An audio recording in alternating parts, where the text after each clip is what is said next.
नमस्कार, अमन study point पर आप लोगों का हार्दिक स्वागत है। दोस्तों, आज के इस वीडियो में मैंने भारतीय संविधान के सबसे महत्वपूर्ण चैप्टर, जो कि परीक्षाओं की दृष्टि से अति महत्वपूर्ण है, राष्ट्रपति और उपराष्ट्रपति, उससे संबंधित कुछ अति महत्वपूर्ण प्रश्नों को आपके सामने लेकर आया हूं और आप लोग इस वीडियो को जरूर देखिएगा क्योंकि इसमें अति महत्वपूर्ण प्रश्न शामिल हैं। तो बिना देर किए हुए आइए शुरुआत करते हैं। पहला प्रश्न है, राष्ट्रपति 5 वर्ष तक अपने पद पर रहता है। राष्ट्रपति 5 वर्ष तक अपने पद पर अपने पद ग्रहण के दिन से रहता है। ध्यान रखिएगा, जिस दिन वो पद ग्रहण करता है, जिस दिन वो अपने राष्ट्रपति पद की शपथ लेता है, उसी दिन उसका कार्यकाल शुरू होता है और वो कार्यकाल शुरू होने से अगले 5 वर्ष तक वो भारत के राष्ट्रपति के रूप में कार्य करता है।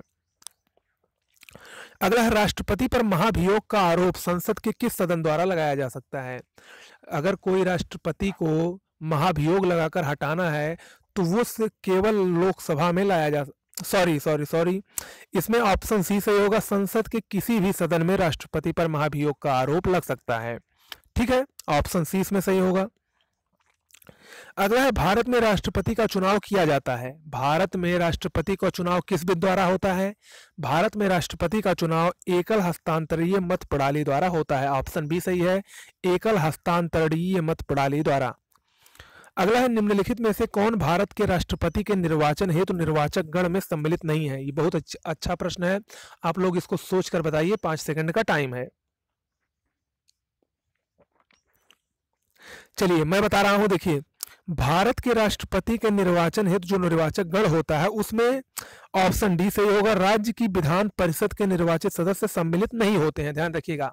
अब बात आती है कि कौन कौन सम्मिलित होता है। तो अब देखिए, सम्मिलित इसमें होते हैं लोकसभा के निर्वाचित सदस्य और राज्यसभा के निर्वाचित सदस्य।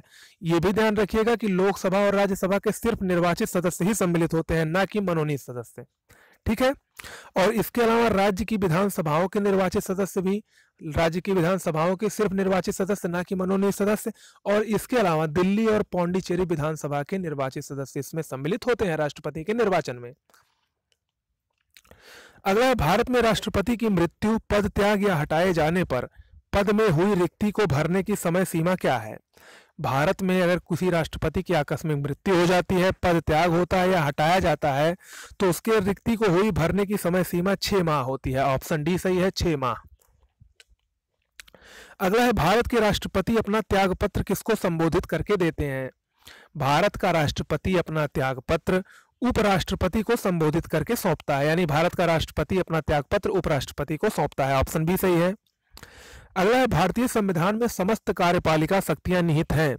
भारतीय संविधान में समस्त कार्यपालिका शक्तियां अनुच्छेद 53 के तहत राष्ट्रपति में निहित होती हैं। ऑप्शन सी, हम लोग अनुच्छेद 53 पढ़ते हैं तो उसमें यही लिखा रहता है, समस्त कार्यपालिका शक्तियां राष्ट्रपति में निहित।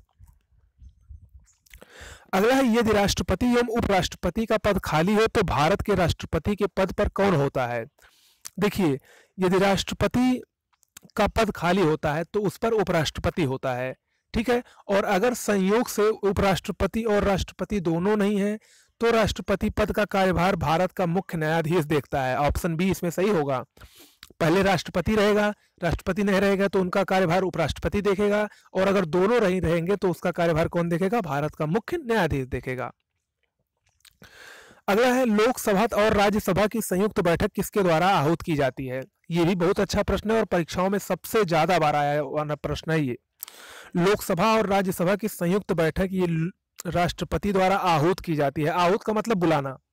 लोकसभा और राज्यसभा की संयुक्त बैठक को राष्ट्रपति बुलाता है, लेकिन अगर प्रश्न है कि इस संयुक्त बैठक की अध्यक्षता कौन करता है तो वो अध्यक्षता लोकसभा अध्यक्ष द्वारा की जाती है। ध्यान रखिएगा, अध्यक्षता करता है संयुक्त बैठक की लोकसभा अध्यक्ष, बुलाता है राष्ट्रपति।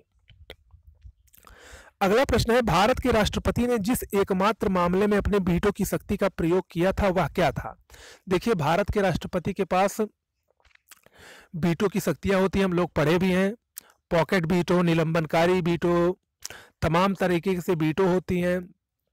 तो भारत के एकमात्र राष्ट्रपति डॉक्टर ज्ञानी जैल सिंह ने 1986 में एकमात्र वीटो की शक्ति, जो कि पॉकेट वीटो का प्रयोग किया था, वो था भारतीय डाकघर संशोधन विधेयक के मामले में।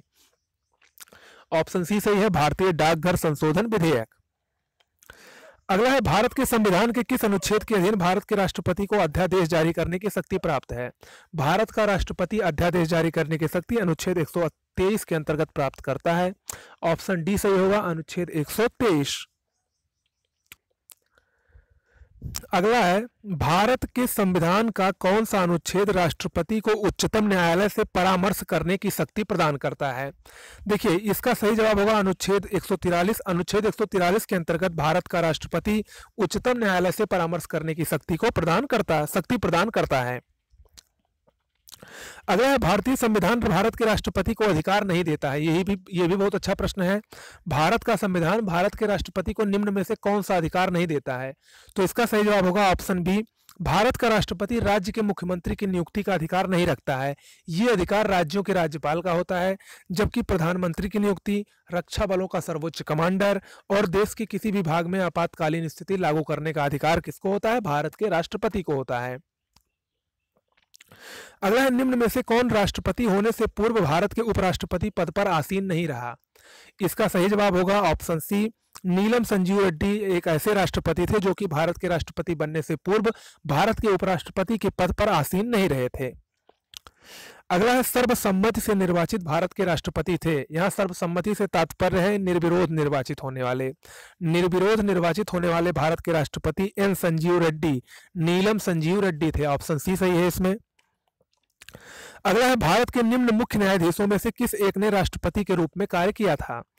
भारत के निम्न मुख्य न्यायाधीशों में किस एक ने भारत के राष्ट्रपति के रूप में कार्य किया था? इसका सही जवाब होगा option B, justice M Hidayatullah Bharat के एकमात्र ऐसे राष्ट्रपति थे जो कि मुख्य न्यायाधीश भी थे। ठीक है, ऑप्शन बी सही है। अगला है, भारत के निम्नलिखित राष्ट्रपतियों में से कौन ट्रेड यूनियन आंदोलन से संबद्ध रहा है? ट्रेड यूनियन आंदोलन से संबद्ध भारत के एकमात्र राष्ट्रपति डॉक्टर वीवी गिरी थे। ऑप्शन ए सही है, डॉक्टर वीवी गिरी। देखिए, यहाँ पर मैं एक जानकारी आप लोगों को और दे दूं कि वर्तमान में जो भारत के राष्ट्रपति श्री रामनाथ कोविंद जी हैं, भारत के 14वें राष्ट्रपति हैं व्यक्ति के अनुसार। और इसके अलावा जो भारत के उपराष्ट्रपति हैं श्री वेंकैया नायडू जी, वे 13वें उपराष्ट्रपति हैं। ये कभी कभी एग्जाम में पूछ लेता है, तो इसको आप लोग ध्यान रखिएगा। अगला, राष्ट्रपति भवन को डिजाइन किया गया था। राष्ट्रपति भवन को डिजाइन एडविन ल्यूटियंस द्वारा किया गया था। एडविन ल्यूटियंस ने भारत के राष्ट्रपति भवन की डिजाइन तैयार की थी। अगला है, भारत के उपराष्ट्रपति निर्वाचित होते हैं। भारत के उपराष्ट्रपति का निर्वाचन किसके द्वारा होता है? तो भारत का उपराष्ट्रपति संसद के दोनों सदनों के सदस्यों द्वारा निर्वाचन होता है इनका। तो यहाँ पर देखिए, यहाँ पर लिखा है संसद के दोनों सदनों के सदस्य, यानी इसमें ये नहीं है कि सिर्फ निर्वाचित सदस्य ही भाग लेते हैं या मनोनीत। इसमें निर्वाचित और मनोनीत दोनों सदस्य भाग लेते हैं, जबकि राष्ट्रपति में सिर्फ निर्वाचित सदस्य ही भाग लेते थे। अगला है, उपराष्ट्रपति को पदच्युत करने संबंधी प्रस्ताव प्रस्तुत किया जा सकता है। पदच्युत का अर्थ होता है हटाने संबंधी प्रस्ताव। उपराष्ट्रपति को हटाने का संबंधी प्रस्ताव राज्यसभा में प्रस्तुत होता है। ऑप्शन बी सही है, राज्यसभा। अगला है, राज्यसभा का सभापति कौन होता है?